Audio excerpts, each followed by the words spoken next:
በስም አብ ወወልድ ወመንፈስ ቅዱስ አሐዱ አምላክ አሜን። በስም አብ ወወልድ ወመንፈስ ቅዱስ አሐዱ አምላክ አሜን። በስም አብ ወወልድ ወመንፈስ ቅዱስ አሐዱ አምላክ አሜን። በባህሪው ሞት በመንግስቱ ሽረት የሌለበት ቅድመ ዓለም የነበረ ይህንን ዓለም በካህሊነቱ የፈጠረ በቸርነቱ ዓለምን ያዳነ በቸርነቱ የሚጠብቀን ፈጣሪያችን መድኃኒታችን ኢየሱስ ክርስቶስ ስለ ቸርነቱ ስላደረገልን የደህንነት ስራ፣ ስለ ትዕግስቱ፣ ስለ ምሕረቱ ሁሉ ከባሕርይ አባቱ ከአብ ከባሕርይ ሕይወቱ ከመንፈስ ቅዱስ ጋር አንድ ለምትሆን መንግስቱ ምስጋና ይግባው፣ አሚን። ለቤዛዊተ ኩሉ ለእናታችን ለቅድስት ድንግል ማርያም ወላዲተ አምላክ ምስጋና ይድረሳት። ለቅዱስ መስቀሉ ክብር ይሁነውና በዘመነ ዮሐንስና በዘመነ ማቴዎስ የተደረገው ቅብብል ሲሆን ከዘመነ ማቴዎስ ወደ ዘመነ ማርቆስ የተደረገው ሽግግር ስለሆነ ዛሬ ህዳር 21 2018 ነው። እግዚአብሔር ፍቃዱ ሆኖ ለዚች ቀን ደርሰን መልእክቱን ባሰብኩት ሁኔታ ባይሆንም ክብር ምስጋና ለእግዚአብሔር ይሁንና አሁን ከፊታችሁ አለው። ለእኔ ተናጋሪ አንደበት ለእናንተም ማስተዋል የታከለበት እዝነ ልቦና ፍቅረ ኢትዮጵያዊነት ይስጥልኝ ቸሩ መድኃኔዓለም። ዛሬ ከሱባኤ በኋላ ብቅ ስል ሶስተኛ ተከታታይ መልእክት ነው።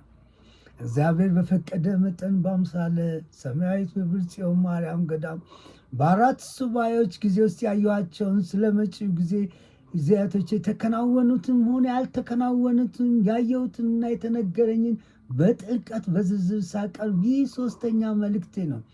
ባለፈው በክፍል 2 መልእክቴ ዛሬ ዓለምን እያነጋገረ ያለው የዓለምን ኢኮኖሚያዊና ማህበራዊ ሁኔታዎች ያዘበራርቀው ፍንዳታ በመልእክት 2 ጥቅምት 11 2018 ዓመተ ምህረት በግሪጎሪያን ኖቬምበር 21 የተላለፈ እንዲህ የሚል ነበረ። ሶስተኛው የዓለም ጦርነት ወይም የአርማጌዶን ጦርነት ኢትዮጵያ ወደ ልዕልናዋ ከተመለሰች ከብዙ ዓመታት በኋላ ነው። አሁን ላይ በኢትዮጵያ ላይ ሁሉን የሚያስደነግጥና የሚያስጨንቅ በምን እንደሆነ ያልተረዳሁት ታላቅ ፍንዳታ ይኖራል። ደግሜው ነበረ። ሁሉን የሚያስደነግጥና የሚያስጨንቅ በምን እንደሆነ ያልተረዳሁት ታላቅ ፍንዳታ ይኖራል። የሚቀጥለውን ሌላ መልእክት የማቀርበው የተዘጋጀ ስለሆነ እግዚአብሔር መልካም ፍቃድ ይሁንልኝ ብያለሁ። እንግዲህ ልብ በሉ ውድ ወገኖቼ፣ እኔ ፖለቲከኛ አይደለሁም። የፖለቲከኞች አካሄድ በተሳሳተ ቁጥር እግዚአብሔር እርምት እንዲያደርጉ ይናገራል፣ ይልካል፣ አልሰማ ሲሉት ይቀጣል። አሁን ሀገራችን ወደ 3 ጦርነቶች ትገባለች። የሶስቱም ውጊያ በዘመናዊ መሳሪያዎችና የአጭር ርቀት ሚሳይሎች የሚታከልበት ሲሆን በተጓዳኝ በመርፌ ክትባት የሚሰጥና የሰውን ልጅ አካላት እየሰነጣጠቀ የሚገል በሽታ ይረጫል። በተለይ ወረርሽኝ የሚያጠቃው ግብረ ሶዶማውያኖችን ነው። በሽታው ሰው ሰራሽ ቢመስልም ፈጽሞ መድኃኒት የማይገኝለት ነው። በበል ውድ ወገኔ፣ ዓለም የምትመራው በጥልቁና በማህበራዊ ማህበራት ብቻ ይመስናል። ግን እንደዚህ አይደለም። እዚች ሀገር ላይ ታላላቅ ክንውኖች የሚከናወኑት በእግዚአብሔራዊ ጥበብ ስለሆነ ዓለም የጥልቁን ወይም በምስጢራዊ ማህበራት በብቸኝነት እስከ ዓለም ፍጻሜ ድረስ መምራት የሚችሉት አምሃራ የተባለውንና የኢትዮጵያ ኦርቶዶክስ ተዋሕዶ ቤተክርስቲያን ሲያጠፉ ብቻ ነው። ግን አይችሉም። አምሃራ ማለት ነፃ አማኝ ህዝብ ማለት ነው እንጂ አማራ ማለት አይደለም። አሁንም ልብ ልንል ይገባል። እዛ ላይ ከላይ ተናግሬዋለሁ። እኔ ፖለቲከኛ አይደለሁም። ፖለቲከኞች ሲበድሉ ሲያጠፉ አጨብጭቤ አልቀበልም። ስለዚህ የተላኩትን መልእክት እነሱን በመፍራት አላቆመውም። እዚህ ላይ አዛዥ ወይም ስልጣን ወንበር ላይ ያሉ የእግዚአብሔርን መልእክት ሊያስቆሙ ሊሞክሩ ይችላሉ፣ ነገር ግን ፍጹም አይችሉም። ደግሜ እናገራለሁ፣ ፍጹም አይችሉም። የትኛውን ቦታ ላይ መልእክት የማስተላለፉ ብቃት ከእግዚአብሔር ተፈቅዶ ተሰጥቶናል። ክብር ለአጋዕዝተ ዓለም ሥላሴዎች። ይልቅ አማኙን ወይም መልእክተኛውን በተጠጉ ቁጥር የእግዚአብሔር እጆች ይበረታሉ። ነቢይ አምላክ ዳዊት እኔን የሚጠብቅ አይተኛም አያንቀላፋም ይላል። እኔን የሚጠብቅ አይተኛም አያንቀላፋም። የሚያስፈራችሁ ምንድን ነው ይላል የእግዚአብሔር ቃል። የሚያስፈሩን የዓለም ነገሥታት፣ በስሩ ያሉት የተኮለኮሉት፣ እነሱን የሚታዘዟቸው ሰራዊት፣ ክትትሎች ምናምኖች አይደሉም። እዚህ ላይ አዛዦች ወይም ስልጣን ወንበር ላይ ያሉ የእግዚአብሔርን መልእክት ሊያስቆሙ ሊሞክሩ ይችላሉ፣ ነገር ግን ፍጹም አይችሉም። እግዚአብሔር በተለያየ አይነቱ መልኩ መልእክት ይልቃል። ይልቅ አማኙን ወይም መልእክተኛውን በተጠጉ ቁጥር የእግዚአብሔር እጆች ይበረታሉ። ነቢይ አምላክ ዳዊት አሁንም ደግሞ አለ፣ እኔን የሚጠብቀኝ አይተኛም አያንቀላፋም ይላል። እኔን የሚጠብቀኝ አይተኛም አያንቀላፋም ላለው። የሚያስፈራን ምንድን ነው? ሞት ሁል ጊዜ ቀጠሮ አለው። ሁልጊዜ ቀጠሮ አለው። ሁሉም በሞት ቀጠሮ ውስጥ ነው ያለው እንደ ፍርድ ቤት። ይልቅ እኔንም በጣም የሚያስፈራኝ ደግሞ አዲስ አበባ ከተማ ውስጥ የሚፈጠረው የመሬት መሸንቆርና መከፈል ሲሆን ይህም የሚፈጠረው ነገር ህዝቡንም ሆነ መንግስትን ስሜት የሰጣቸው አይመስልም። ሁሉም የኢትዮጵያ ህዝብ በሚባል ደረጃ ከኢህአዴግ በከፋ ሁኔታ በመንግስት መቀየርና ስሜትና ፍላጎት የተደመጠ በመሆኑ ባለስልጣናቱ በዚህ ሁኔታ እንኳን ያልተረዱት አንድ ታላቅ ነገር አለ። የኢትዮጵያ ህዝብን ፍቅር ያስተሳስረዋል እንጂ ረሃብ፣ ችግር፣ ዛት፣ ጦርነት አይለያየውም። ሰዎች እንደ ፈጣሪ እኔ ነኝ እያሉ ከፈጣሪ እኩል እያደረጉ ከመጡና የሰው ልጅ የዕድሜን ዘመን ከወሰኑ ችግር አለ ማለት ነው። እግዚአብሔር የእሱን ሰዎች ይጠብቃል። ልብ በሉ ወገኔ፣ ይቺ ሀገር በ11 ክልል 100 ፈጣሪ ነው ያላት። የጉድ ዘመን። ከጩኸት ባሻገር ሰሚ እና ሰው አለ ይሆን? መቼም ሰው ስንል ሰው የሆነ ሰውን ነው። ሰው የምንለው በሰው ላይ ክፉ የሚያደርግን አይደለም። እንግዲህ ልብ በሉ፣ ይቺ ሀገር 14 ጠቅላይ ግዛት ነበራት። ዛሬ በ11 ክልል ተከልለዋል። 11 እና 14 ምስጢር አላቸው። እሱን ለጊዜው አልተነትንም። በዘመነ ማርቆስ በሆነው በ165 ቀናት በዚች ሀገር የኢትዮጵያ ምን እንደሚፈጠር እግዚአብሔር ቀናቶችና ሰፍሮ ክንውኖችን አካቶ የዓለምን ልዕለ ኃያላንን ወደ ኢትዮጵያ ስቦ እንዲነጋገሩባት ያደርጋል። ክብር ለአጋዕዝተ ዓለም ሥላሴዎች። ስለዚህም ኢትዮጵያን የሚወዷትን እግዚአብሔር ይጠብቅልን፣ ይሰውርልን። ስብሐት ለእግዚአብሔር። ልብ በሉ ወገኔ፣ በረጃጅም ዕድሜ አጫጭር ሊሆኑ ዝናን ከክብር ጋር ወንበር እየተመኙ ከሀገር ከወገን ለራስ ሆድ ያደሩ ባለመኖር ዕድሜ ሁሉን እየተመኙ ዓላማ ያደረጉ ሳይኖሩ ሊኖሩ ሕልም ነው፣ ቅዠት ነው። ታዲያ ምን ይባላል? የሰው ልጅ ቢለካው የመኖሩን ዕድሜ የዓለምን ምስጢራት የእግዚአብሔርን ድርጊት እንደዚህ ባልከፋም። በፍቅር ተዋደው ሳይኖሩባት ዓለም ምን ይባላል ደርሶ የሰውነት ትርጉም? አዋቂ ዝም ብሎ ሞኛ አዋቂ በስቷል። አስተማሪ ቆሞ ተማሪ ቾክ ይዟል። ዓለምን ሊመራ እሱ አለው ይላል። አየ ጉድና ዘንድሮ ሳናየው አናውቅም ባላዋቂ አሮ መሬት ተሸንቁሮ ፈንዳታ ታክሎ አሁንም ማሰምሩበት በጣም እጅግ የሚያስፈራኝ ሁለተኛውና ሶስተኛው ፍንዳታ ይሆናል። መቼ? እግዚአብሔር ነው ያንን የሚያውቀው። ነገር ግን አሁን ያ ወዴት ሊሄድ ይችላል የሚባለውንም አሁንም ማስፈራራት ሲሆን እንዳይሆን ሰዎች በጾም በጸሎት በስግደት እንዲተጉ ነው። ያልሰሙ ባለስልጣናት ከክፋት ከሌሎች መሰል መጥፎ ድርጊቶች ራሳችሁን ሰውሩ። ቢያንስ ቤተሰባችሁን አድኑ፣ እናንተ ተጨመላልቃችሁበታልና። እናትህን ሲሉት አባቴ ተኝተዋል፣ ግዛቴ ማለት ጀምረዋል። ክልሉን ለማስፋት ወደ ጎን ይሮጣል። አዎ ተረኛ የሚባል ነገር አለ ይላሉ። ጊዜ ዘመን ይሆን ወንበር ያለው ሁሉ መነጠቁ አይቀርም። ይህ ነው ተብሏል። የዘመኑ ጉዞ አገር የምታድገው አማኙን ይዞ ይሆን አሸባሪ ይዞ? ወገኔን የማውቀው በእምነቱ ነበረ። የዘመን ግርምቢት በፖለቲካ ሆነ በሊመች በሉት ላይኖር ካሻገተ መግደል ከመረጠ አሸናፊ ሳይኖር አሸነፍኩኝ ካለ ኢትዮጵያን እና የሚወዳትን እግዚአብሔር ይጠብቅልን። ይችን ሀገር ከሚቀጥሉት መከራዎች፣ ፍንዳታዎችና መሰንጠቆች እግዚአብሔር ይሰውርልን። ኢትዮጵያውያንን በየትኛው መንገድ ህዝብን በፍቅር ካላሸነፍከው በምንም መልኩ አይከተልም። የህዝብን ጥላቻን ወደ ፍቅር መመለስ ይከብዳል። ህዝብ በግፊት አይጠላም፣ በድርጊት ነው። መልካም አለመሆኑ ዋጋ ያስከፍላል። መጥፎ መሆን ጥላቻን ያተርፋል።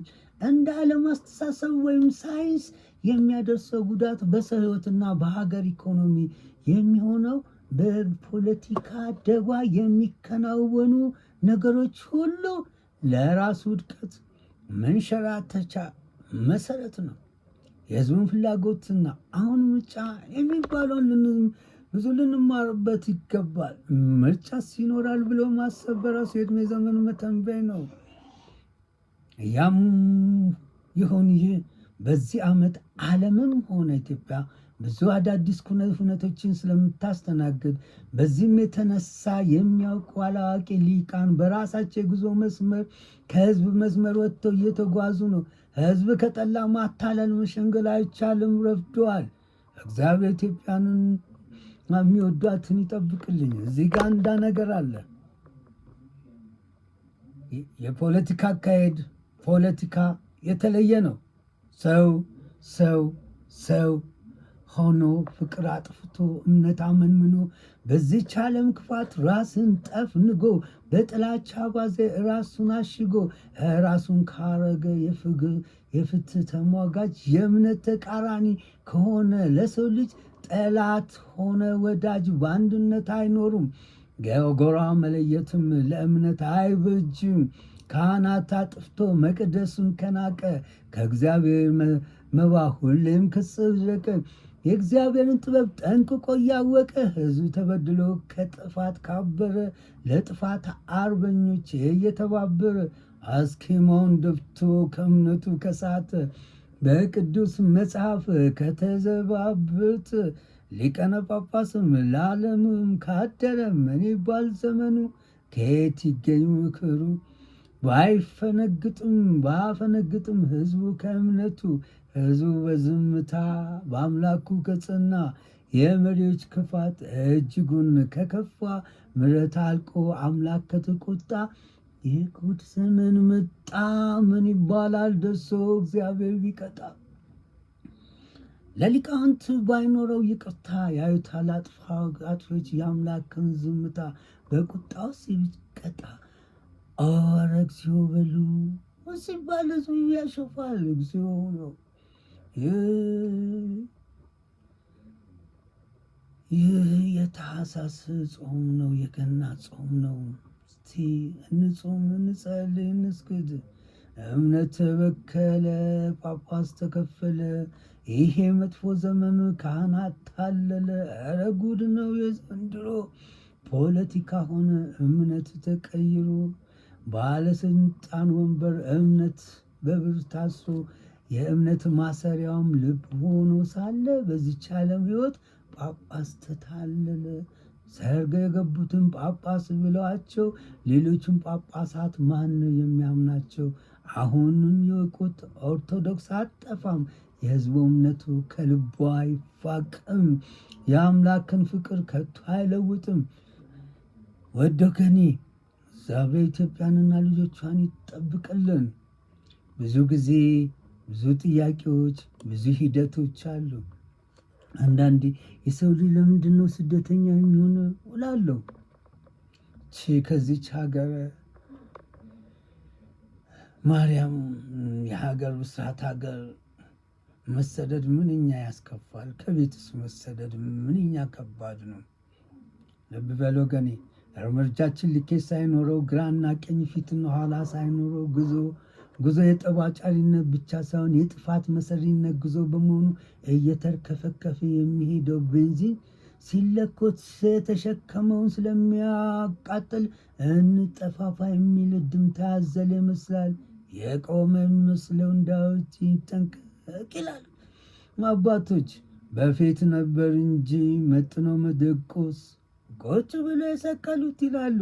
እየሆነ ነው ዘመኑ። ይቺ ለአትበጅም። ለማንኛውም ከምሁራን አላዋቂነት በዘለለ ተወቃሽነት እኔ ከሞት ወደ ምን እየተጓዘ ይሆን? እኛ እናልፋለን እንጂ ሀገር ትቀጥላለች። የኢትዮጵያ ኦርቶዶክስ ተዋሕዶ ቤተክርስቲያንም ሆነ የሰሜኑ ሕዝብ አይከፈልም፣ አይጠፋም። አሁን ላይ ከመቃረኑ ወደ መታረቅ፣ ከመለያየት አንድ ወደ መሆን እየተሄደ ነው። ልብ በል ወገኔ፣ የእሱ አንድነት አይደለም፣ የእግዚአብሔር ጊዜ ዘመንን ነው። ፖለቲከኞች ስለፈለጉ አይደለም፣ ወይም እዛ ጦርነት ስለተደረገ ያ ወገን ኃይል አለኝ ስላለ ብቻ አይደለም። ይህም ወገን አለኝ እያለ ነው፣ ግን እሱ አይደለም። ለዚህም አሜሪካ የምትባል ሀገር ወዮላት። አንዳንዴ የሚያሳስበኝ የሚያስጨንቀኝ እዛ ያሉት ኢትዮጵያውያኖች ናቸው። እመብርሃን ኪዳነ ምሕረት ቤዛዊተ ኩሉ እያሉ የሚጮሁ እንጂ ደጋግማ ትቀጣ ነበረ። አሁንም አይቀርም። በሀገራችን ጣልቃ እንድትገባ አንፈቅድላትም። እነኚህ ስደተኛ በሙሉ ሄዱ ለሌላ ሀያላኑ ለአሜሪካ ሰልፍ ወጥታችሁ ተናገሩ። ምን እንዳደርጉልን ነው? እኛ እዚህ ኃይል ማድረግ እንችላለን። ክብር ለአጋዕዝተ ዓለም ሥላሴዎች። የእግዚአብሔር ጊዜና የአባቶች ጥፋት ነው ለዚህ ሁሉ ያዳረገን። አሁን ልብ በሉ። ቤታችሁ ዘንዶና የዘንዶ ልጅ በግብር ለምታኖሩ ወዮላችሁ ይላል የእግዚአብሔር ቃል። ስውራኖች የመገለጫቸው ሰዓት ደርሷል። አሁንም በምድረ ኢትዮጵያ ጥቂቶች እየታዩ ነው። የመጨረሻው ደወል በንግስና ቆሞ በንግስና ሞቶ ሰው አንተ ሳትሆን በወንበር የለወቅ ፍጥረቱን የረገጥ በማወቅ ሕይወት ውስጥ ባለማወቅ የኖርክ የጥበብን እምነት ለጅቦች ያሳለፍክ ለዘንዶች የሸጥክ ወንበርን ለማጽዳት ዘርን የተንተራስክ በማወቅ ጸጋ ውስጥ አለማወቅ እያዘልክ ጊዜው ረፈደ፣ ሁሉንም አሻገትክ። የእግዚአብሔር ሥራ ጥበቡን ረግጠ ታላቅ አገር ይዘህ ሕዝቡን አገር አዋረድክ። ቆብህን አውልቀው ቋሉንም ጨፍልቀው ወንበር ሊሰበር ነው። አባቶች የጉድ ዘመን። እግዚአብሔርን ማጣት እጅጉን ይከፋል። ኢትዮጵያና የሚወዳትን እግዚአብሔር ይጠብቅልን። በመኖር ዘመን ውስጥ ዕድሜ ውስን ስትሆን የሕይወት እጣ ፋንታዋ ሁለት ብትሆንም ሰው አለ የሚባለው በመልካም ስነ ምግባር ውስጥ ነው። በወረደ ስብዕና ውስጥ ብሩህ ተስፋ ሊኖር ቀርቶ አይታሰብም። መልካም መሆን ለሀገር፣ ለወገን፣ ለቤተሰብ ይጠቅማል። መጥፎነት አገር ያጠፋል፣ ጥላቻን ይዘራል፣ ቂም በቀል ይፈጥራል፣ ወገን ከወገን ያራርቃል፣ የመለያየት እርሾ ይሆናል። የኢትዮጵያና የሚወዷትን ይጠብቅልኝ እግዚአብሔር። ስብሐት ለእግዚአብሔር። ልብ በል ወገኔ፣ ሕይወት እስከ ቆጠሯ መቋጫ ቀን ዓለም እስከ ፍጻሜዋ ትቀጥላለች።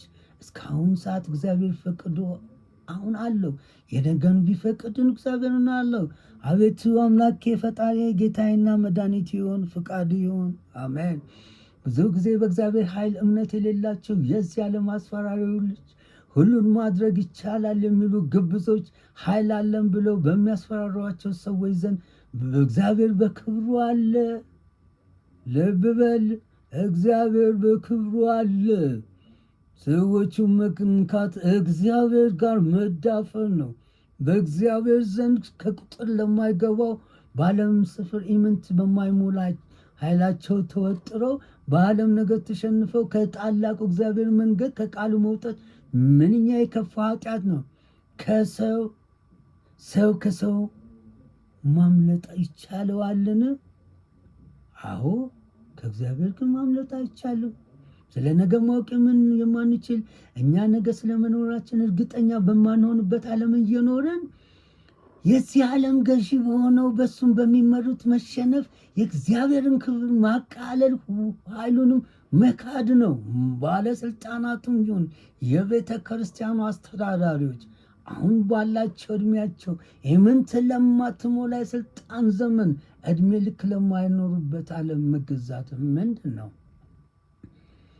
ወደ አንተ መምጣት ታላቅ ነው ይላሉ ነቢያቶች። ሶስቱን ባህርያተ ነፍስ የሚያውቅ የቤተ ክህነት እና የምእመን አገልጋይ እውነተኛ እረኛ ሳይሆን ተኩላ ሲመጣ የሚሸሽ። እነሱ ምን እንበላችሁ? አዛዦቻቸውስ ምን እንላቸዋለን? ተከታዮቻቸውስ ምን ይባላሉ? የእግዚአብሔር ቃል በተኩላዎች መካከል እልካችኋለሁ፣ እንደ እባብ ልባሞች እንደ ርግብ የዋሆች ሁኑ ነው የሚለው ቃሉ። ይህች ዓለም በሰዎች ፍቃድ ከቶንም የምትመራ አይደለም። በተለይ ሀገራችን ይህ መልእክት ስጋን መግደል የሚችሉትን ነፍስን መግደል የማይችሉትን ከቶንም አትፍሯቸው የሚለው የእግዚአብሔር ቃል በስጋ ላይ ስልጣን እንደሌላቸው ይናገራል። በነፍስም ላይ እንደዛው። ለምን? የዳዊት መዝሙር እኔን የሚጠብቅ አይተኛም አያንቀላፋም ይላልና። ኢትዮጵያንና የሚወዷትን እግዚአብሔር ይጠብቅልን። ስብሐት ለእግዚአብሔር። ሁሉም ሰላም ሰላም። ስለ ፍቅር ቢጮህ ለምን እንቃለን? አንድነት ለምን በሽታ ይሆናል? ክፉዎች ስለሆነን እንዲህ ብለን ለማለት አሳቢ ለመምሰል አሳቢ ሀገር ያድናል እንጂ አያጠፋም። ለማንኛውም አዋቂ ምሁራንን ባለስልጣናት ለሀገር እምነት ቢጎድላችሁም ከዘመንና ከጊዜ ከእውቀት ገበታ ተማሩ። ሀገር አታጥፉ። በሕይወት የምፈራው ታላቅ እግዚአብሔርን ነው። የሰው ልጅ በደካማ ስጋው ኃጢአት ይሰራል። እግዚአብሔር በፈጠረው ፍጥረት ከሆነ ሰውነትን መካድ ነው።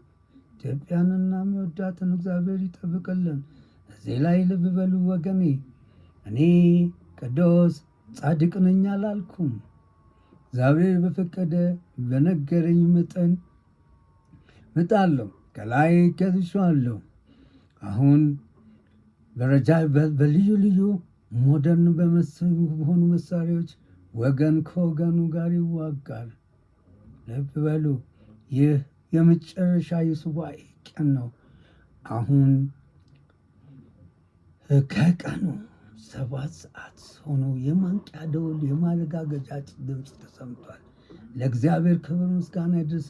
ይችን ሰዓት ጊዜና ፈቅዶ ወደ እናንተ ያቀረበኝ እግዚአብሔር ክብር ምስጋና ይድረሰው። በሚቀጥለው ሌላውን ክፍል ይዤ እንድቀርብ መልካም ፍቃዱንና የዛ ሰው ይበለኝ ቸሮ መድኃኔዓለም አሚን። መሪዎቻችን ከምሁራኖቻቸው ጋር ግን የቆዩኝ። ክብር ለእግዚአብሔር ይሆን።